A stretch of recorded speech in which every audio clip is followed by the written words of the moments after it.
Okay. Mm-hmm. Yep. Really, when I got the email, I was like, "Oh, I wonder what you're doing this," and it said 5:30. Oh, I was watching a basketball game. I was watching Grey's Anatomy. I was in the middle of an OR surgery. I was eating dinner. Yikes. Everybody eating crabs in my house, and I don't eat crabs, so luckily I'm not busy right now. How do you not eat crabs, dog? I'm not. I don't eat seafood. I don't eat seafood, broken, bro. Canceled again. Like, I don't eat seafood. Jaesha, stop it. Not today. I didn't even do anything. Like, yet. Talk about BLM and you against the black woman right now. That's what we're doing. Oh, but Black Lives Matter, right? Black Lives No, Matter? not really. Right, bro. This is not what we're here for, bro. Okay, in 3, third time. 2, Sorry. 2.5, 1. Hi guys, what is up? Welcome back to TeenTalks. In this week's episode, somewhat serious, but we're gonna do our best, and we're just gonna talk through it as we usually do. Is Black Lives Matter, also known as BLM.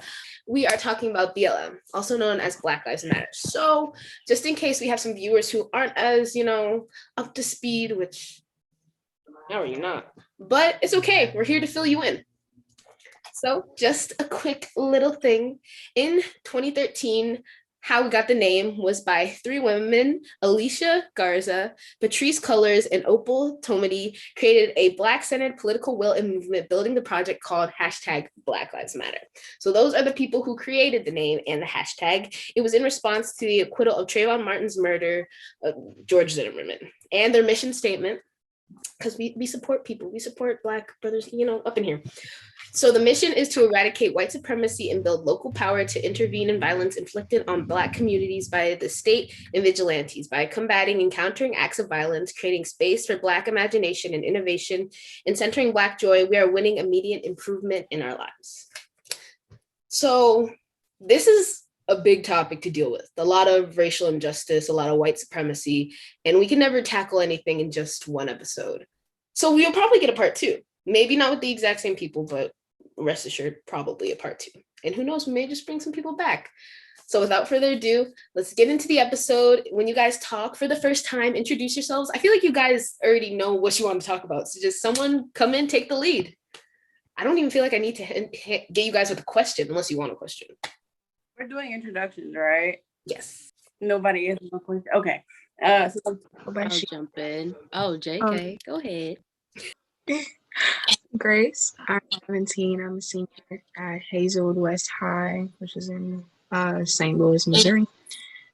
Here's St. Louis Youth Poet Laureate. I'm a senior. Hey, my name's Tori. I don't really care how you perceive me. I usually use she, her. I'm 17 and I'm a senior in high school at Penwood. Hey, my name is Kayla. I'm a senior at Ridley. And I'm also 18. And my pronouns are she, her. Hi, my name is Jamar. I'm 18 years old. I'm a senior at Academy Park High School, and my pronouns are angry Black man. They're he, him, just in case anyone is wondering. I didn't. I'm also Academy Park. I did not mention that, sadly, with them. So, yeah.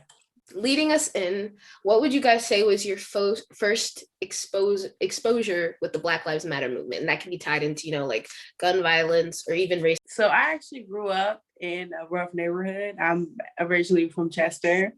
So I was kind of exposed to things around Black Lives Matter before it even had a name, simply because of where we live. There was a lot of crime all the time. We had police officers in our building a lot of the time, but just from family members just telling us to be careful of cops and people who are not necessarily on your side simply because of the way you look.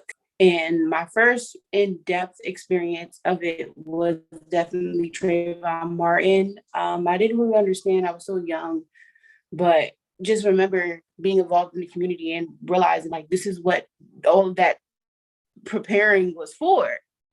I had no idea what it really meant until I was like in middle school, maybe early, like late elementary school when it happened. So that was my real first experience, was definitely Trayvon Martin and other experiences in the neighborhood with police brutality. So yeah. And I think that's a good thing to highlight here. The police brutality aspect that has led to this hashtag, this name, this organization. What are our feelings on that? I mean, I think it's useful. I think it helps bring awareness to the racial injustices that Black people go through around this country all the time. You know, similar to George Floyd, who Derek Chauvin just got convicted. So I think it's really useful. Yeah. It's a little bit sad to say this. I'm going to be completely honest with you. But one of my first experiences was also Trayvon Martin and George Zimmerman. However, I'll say for context, I previously went to an all-white school in Bryn Mawr, private school, all girls, all of that lovely stuff. And I didn't really understand the concept of race as a small child, because all of my life up till then, I was just called a brown girl because my skin was brown compared to my classmates. And even, doodling in preschool, I'd call everyone like my peach skin friends rather than my white friends, which was basically everybody, but that's besides the point. So when I saw that people were being targeted for their skin color, I was especially police officers targeting Black people because of their skin color, I was so confused. And I actually I kind of all lives mattered it when I was 10, because I didn't understand why anyone would target someone simply because of the color of their skin. And I was like, well, all human souls weigh the same. How are you going to target somebody else and make someone inferior? That's why I was like, well, all lives matter. Why are you killing people? But now that I understand that that's not how society works, I realized I had to stand up for me and my people, because who else was going to do it, So my experience have been pretty different, a lot different, I'm not gonna lie. I'm adopted and my entire family is white. There's no one who looks like me in my family besides my brother. And growing up, I was always the literal black sheep at school. Kids at school didn't really know what to do with me because they were like, well, why don't your parents look like you? And because I was raised in a white household, I experienced more white culture than I did black culture. Taylor Swift and country music, guys. And Ooh. I wasn't really exposed to Beyonce until I was 13. I didn't know who she was. So at school, people really didn't know what to do with me. A lot of the times I was called a panda or an Oreo because even though I was black, I was more of a white girl than a black girl. And people thought I wasn't black enough because I acted white and my parents were white. I didn't really get involved in Black Lives Matter until recently because it's always been very awkward for me because, my parents are white, my family is white, I have white cops in my family, and it's always been a weird conversation to have when you come from a conservative, white household with cops in it. You really don't know how to start up a conversation sometimes. So I would definitely say George Floyd was my wake-up call. So let's talk about police killing to your cop family. They're just They was like, what you...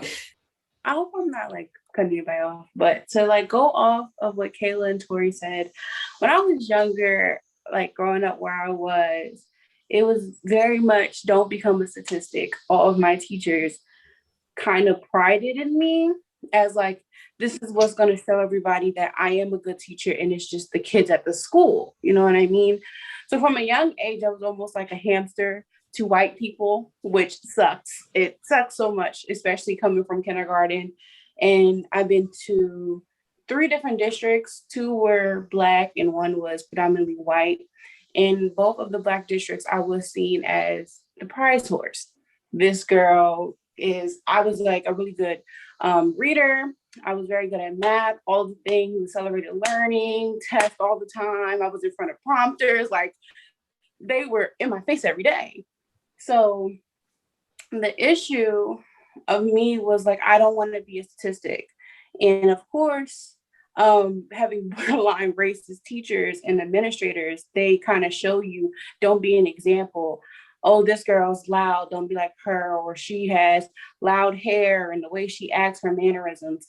So it was more of like a shield to protect myself, to not be like the other Black people around me. So I wasn't closed off from the Black culture or Black experience. I just tried to distance myself away from it because I thought that was a way to succeed. Because for years until I actually left the system, the district, I thought that being immersed in Black culture meant failure or disappointment. And so when everything started, I was definitely team Black people, but I was also on the side of, well, maybe if you guys didn't act a certain way, if you were more calm and collected. And as an older person, I understand that that should never be a reason for you to hide yourself and hide your culture not to be killed. Like, that's messed up. So my whole life, I kind of went, maybe until about 12, until I moved districts and got my own sense of identity, and I wasn't seen as patient zero and like the person who was made the example. I got my own mindset away from people like that, and I was among the rest of everybody else. So I definitely do feel Tori's and Kayla's experiences, because even though I didn't grow up around white people, I grew up around all Black people. My whole family's Black, but in charter schools, specifically in lower income housing and lower income communities, the people who are your teachers and administrators, you need to pay attention to, because they poison your kids. Like, I was poisoned from a young age to think that I was not supposed to be like other people. Like, it was really weird. Like, having teachers show an example of a Black kid and tell me this is not what you want to be. That's actually disgusting for you as a person and administrator, to tell a little Black girl that she shall not act Black. So that's. So I actually want to. Oh, No, you're good. Go ahead. Wanted to piggyback off of that. So I was born in Kenya, and I was raised here, or being raised here. And ever since I was young, you know, my parents and other like Africans within my community were like, don't act like African Americans. Like, we were told not to act like African Americans. And it wasn't until I think Philando Castile was murdered where my dad sat us down and he was like, you guys, people can't see your accent. When people look at you, they don't see that you're Kenyan. They see Black children. So that helped me sort of like, I don't know, it changed my perception. And it helped me realize that, like, it doesn't matter what side of the ocean I'm from, you know. America still sees me as a Black girl. America still sees me as, it changed my whole perspective about the African diaspora, you know, and it helped me learn more about the divide, because I know that African Americans are told certain things about Africans, same way Africans are told certain things about African Americans, you know. Yeah. More indoctrination. Oh. Or the way I started thinking about it was like within the African diaspora especially, it's like a divide and conquer tactic, you know, because I used to read stuff about how there were more enslaved Africans than there were slave owners, right? And the slave owners understood that if the enslaved were to come together, then they could overturn everything, right? And so it's like that. There are more of us than there are of them. And they understand that if we come together, we can abolish this system as it is. So what they want to do is they want to keep sending out these messages Like, I know back home we see when we're shown America, or like African Americans, we're shown the black on black crime rates, we're shown just terrible things. And I know when y'all are shown Africa, you're shown the villages, you're shown mud huts, and you're shown this, that, and the other. So it's a divide and conquer tactic for nature. If I'm talking too much, y'all can cut me off. No, yeah, break it down for us, Grace. Some people need to hear that. Honestly, you blew my mind. That's the first time anyone's ever brought up indoctrination, and Tori looks like she's gonna lose her mind if I don't let her talk. No, Sierra, if you have something to say, go ahead. But like, I have so many thoughts. Oh no, I'm just here to yeah, I'm just here to host. I'm just here to move things along. Okay, no, but let's talk about it really. Like the like the divide between the Black community and the African American or the African community, like that was made by white people. And I don't think enough people understand that. So I'm going to say it again. The divide, I'll even say the divide between most minorities in regards to race, and I'll even throw in ethnicity, was made by the straight white male. Not to single y'all out, but to single out y'all ancestors who use pseudoscience, religion, and all other types of nonsense to gain some superiority that did not exist. And especially since it's relevant now, like the divide between the Asian, the AAPI community and the Black community. Like, I think that's insane that all of these stereotypes that were created, not even by us, and that, I'm not even gonna lie, like entertainers from both like respective groups use that to like propel their career or whatever, because I'll throw in like media in there and how like that's actually really terrible for the divide between us. Like, all of that was made by white people, and yet we keep letting it control us and divide us. I think that's insane. Like, I have a philosophy that everything can be tied to white supremacy, and the divide between minorities is definitely that one. And I'll even throw in the Black and the LGBTQ community. Oh, yeah, because I just said this to my friend, the erasure of Black women in the LGBTQIA movement, even though we created that with transgender people who are also being excluded from this movement, is, let's talk about it. But it's bonkers. It's bananas. Like, I am perplexed beyond belief. No, go ahead. Talk your stuff, Jaesha. Okay. So I'm going to talk about it for a hot minute. I don't like the erasing of LGBT people in any movement of time where we need to be solid. There's no solidarity with LGBT community, especially the people of color. There will really be no solidarity in any movement without Black women, and that includes trans Black women. There will be nothing. In my opinion, and if you look at the facts, Black women are the backbone for society. It is what it is. And you have to accept that. And throughout my entire life, I have seen people profit off of Black women, people profit off of Black pain of Black women, and people make fun of Black women for going through what they're going through. And as a Black woman, sometimes I don't want to speak up in certain conversations because I will be attacked, if that makes any sense. Like, when we're talking about women's rights and women's issues, and if the crowd is not predominantly Black, or I don't see people of my skin complexion, and I'm not even that dark, like, and that's another issue on a different, like, it's same issue, but also, people who are lighter complexions, you must fight colorism. You cannot shut up because it doesn't concern you. And me, as a lighter woman, I have made sure to use my voice. Some of my best friends are dark skinned, and I've seen people, for instance, there's this girl I used to work with. She was very much dark skinned. They used to call her a man, call her strong, all kinds of things. She's a beautiful girl. And every day I had to fight for this girl. Nobody said anything. Every day, everybody was just laughing. Or if I see something that is colorist, that is my responsibility. You can sit and you can say has nothing to do with me. I'm not dark skinned. It's not my fight. blah, blah, blah, blah, blah, blah. Even if you don't agree, silence is agreement. In every sense of the word, it is agreement. Because if you're not vocally and making it a point to disagree, you are blindly agreeing. And that's just not tolerable.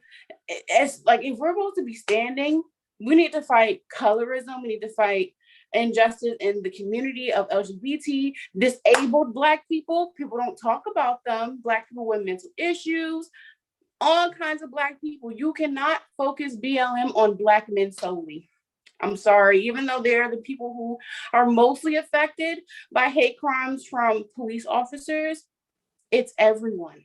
It's not just centered around Black men, and you cannot center your entire being an entire fight around Black men solely. They don't make up the entire Black population, and behind every Black man is a Black woman, whether they be trans or cis, or they are just a feminine Black person. They don't even need to have pronouns. They have they, them pronouns.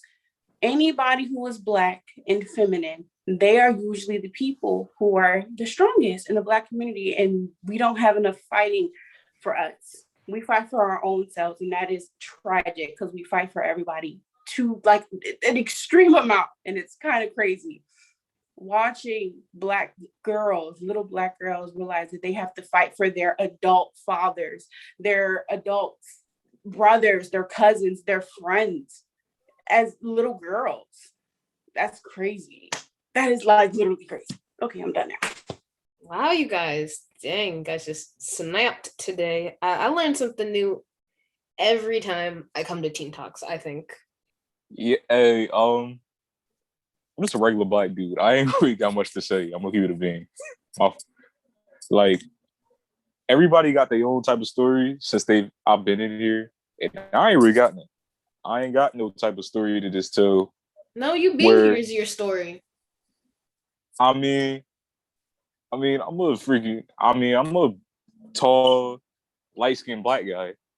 So, I'm bound to deal with superb amounts of racism in my life, but I haven't actually dealt with it like that before. So I really don't know what to say about it, give it a bean. I never really paid attention to like colorism. I agree with everything so far. I just don't have much of opinion myself towards the topics because I haven't really experienced much of it. You know what I mean? I can definitely say sorry. Like, I had to quickly eat my dinner. My mom was yelling, but I did say thank you for bringing up colorism, because honestly, colorism and racism experience in my life has pretty much been the same. And like, a lot of people don't like talk about it that much. Like, when I was a kid, because of what my parents looked like and what I was like raised into, like, I was picked on a lot by both groups. So I would just be sitting by myself with like Asians and Muslims and be like, I'm just gonna sit over here where everyone can leave me the hell alone, because I wasn't into what they were into. And a lot of people, like, when I say, like, people call me Oreo and Panda and stuff like that, that came from dark-skinned people. The whole debate and battle about, light-skinned women and white women stealing Black, darker-skinned women's men, and that whole battle and debate, it's offensive every time I hear, because my biological parents, one was very dark-skinned, one was obviously white. So when I hear, white skin stealing my Black man or whatever, any of that, I get offended, because as a multiracial person, it's like, those light skinned kids that come out of that marriage are me. So it makes it so awkward. And, there's always going to be like a battle on who has it worse in the community. Oh, well, you're light skinned, so you get dealt a better hand. Right. Oh, you're dark skinned, so you're more welcomed in the Black community. And I just wish the battle would go away, because at the end of the day, when white people look at me, I got a black girl nose. I got black skin. I got black hair. I'm black. That's what they see. They do not see like 4-3, whatever my foundation color is.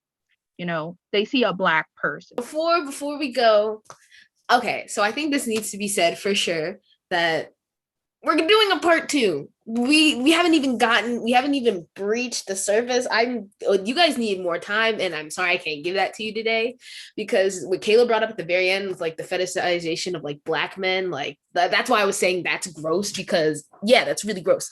And Jaesha said in the comments they're like goodie bags, which they're not, but they are treated like they are. Black people are not prizes.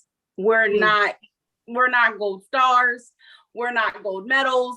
We are humans. Stop trying to make black men and black women prizes. We are not accessories. We are not bags. We are not jewelry. We are humans. Yes. We do not owe you anything. We don't. We don't owe you anything. Relax. Jack stuff. No. Yeah, I'm definitely having to bring this group back. But before we go, guys, really quick, hurry, starting with Tori, plug yourselves. Where can people find you? DCYA.net and at vmonroe.tori and on Twitter at ToriMonroe16. Okay, bye. Okay, Kayla, go.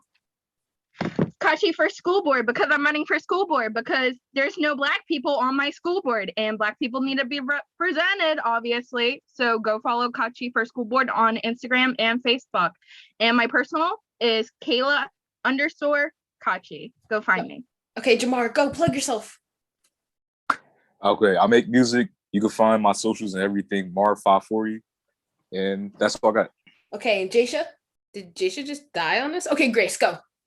My Instagram is GraceXRUO. Hey guys! We hope you guys enjoyed this episode. Don't forget to check us out on Instagram at TeenTalks.teen. And hey, don't forget to check out all our other episodes streaming now on Spotify and YouTube.